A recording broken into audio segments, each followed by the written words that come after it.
hit so easily, like the towers going down.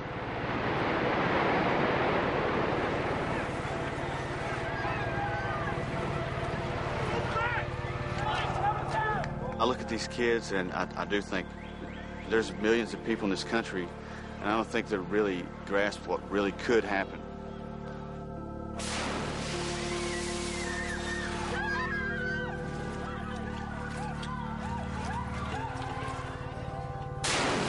Eventually, I think there may come a time when they're going to come over here. If we're overseas right now, then that means the terrorists aren't over here.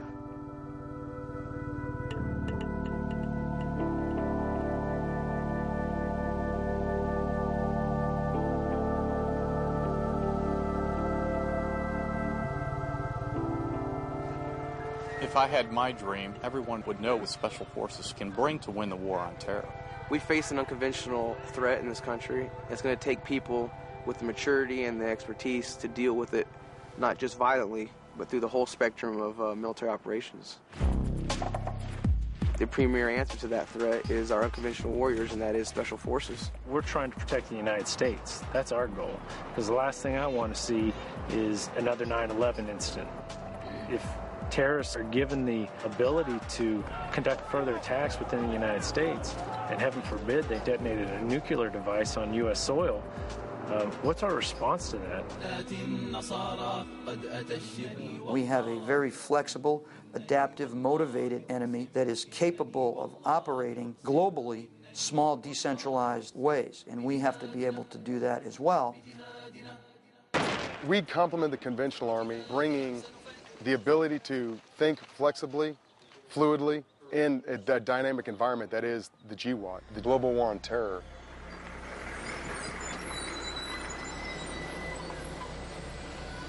Clearly, there's a lot of great capability in the rest of the Department of Defense, but SF is uniquely suited to the unconventional fight. A soldier who has more training, like a Green Beret does, is taught how to do a myriad of tasks in the qualification course that enable them to be a force multiplier on the battlefield. And then we'll move away from the vehicles so that the enemy cannot come in and try and booby trap them while we are waiting for recovery team to come. As a force multiplier, one ODA works with indigenous troops to accomplish a mission. That takes one battalion of U.S. soldiers out of the fight. When there is a visible enemy to fight in open combat, the answer is not so difficult.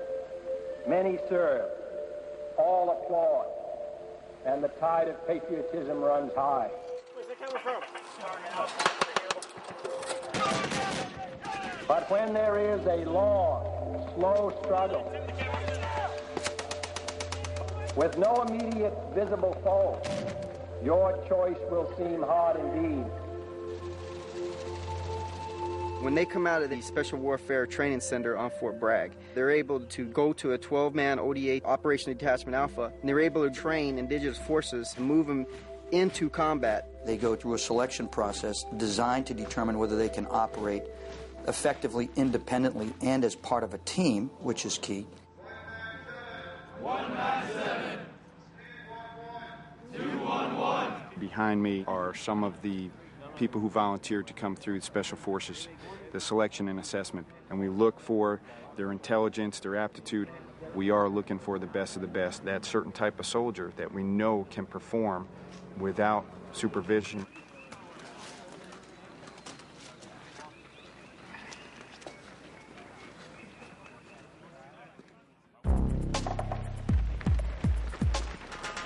A particular person is drawn to SF, and it's not the guy who wants almost solely to execute targets, find the enemy, kill the enemy. There is a remarkable thing about our men in SF. One for the Green Beret in the sky! One for the Green Beret in the sky! One for the Green Beret in the sky! Every single man on that ODA is truly an operator and able to do the most fundamental piece of combat. So even if you have a guy who's an 18 Delta who's also a medic, he is still a shooter. Everyone on the team is a shooter. Yeah, we're shooters first, if need be, but at the same time, we're there to win the hearts and minds of the general populace. Kasha Corps. Kasha Corps. So we need the guy who can be a diplomat, but then be able to switch it on to, rather than teaching the role, now they have to eliminate targets. So we look for both aspects. It's very, very difficult in a counterinsurgency environment. That level of maturity is what empowers SF, the ability to differentiate. Have them both is what we're looking for, that whole man who can turn it on when he needs to and turn it off. We work with a lot of dilemmas, issues that you're going to see overseas dealing with indigenous forces. They gave me the basics to say, this is what you need to be looking at. Now that I'm here, I can take those things and apply them to the situation. After they have taught you what to think in these scenarios, then we can start teaching you how to think, as we say, unconventionally. Highly trained. Each A-team is 12 personnel, 2 officers, and a master sergeant. You're going to be a special forces guy in like 6 months, you understand that? You're going to have to be able to teach this stuff to indigenous forces all over the world. And 5 different military specialties, weapons, heavy and light, communications, some of the most advanced communications you can take on a battlefield, an intelligence sergeant who concentrates on state-of-the-art intelligence acquisitions and analyzation tools. Engineers who can assess infrastructure, medical sergeants who are just about medical doctors, pretty darn close. The only thing they're missing, in my opinion, is a diploma that says they're a doctor. The incredible things that our medics do. Tell me if that cuts off. During the medical portion of it, it's like taking a 5-inch fire hose and force feeding yourself because there's so much information. The training we do is realistic. It really prepares you for what's to come. Once you actually are out in the field, you're doing your job. We put out the best product in the military, if not in the world here. We give them the newest training. We take everything right off the street from Afghanistan and Iraq, and we try to incorporate that.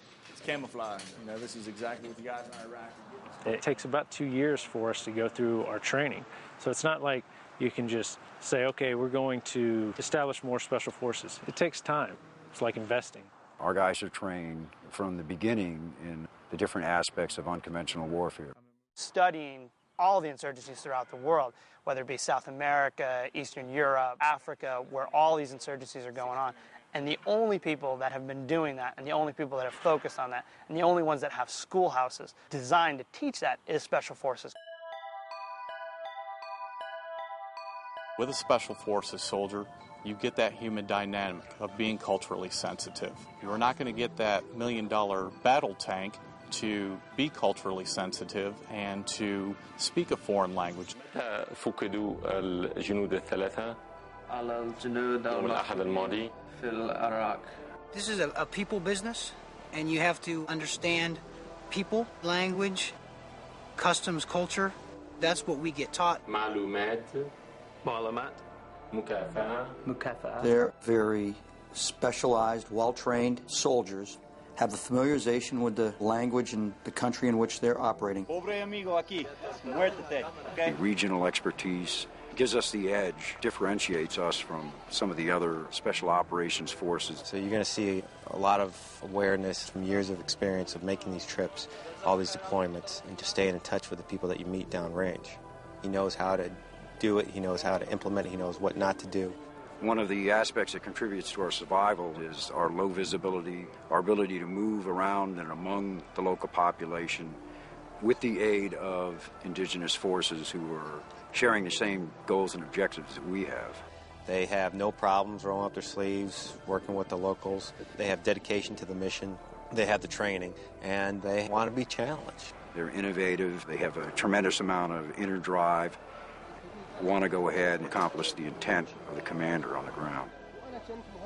That small unit cross-trained so each man can do a portion of another man's job. They can conduct combat operations.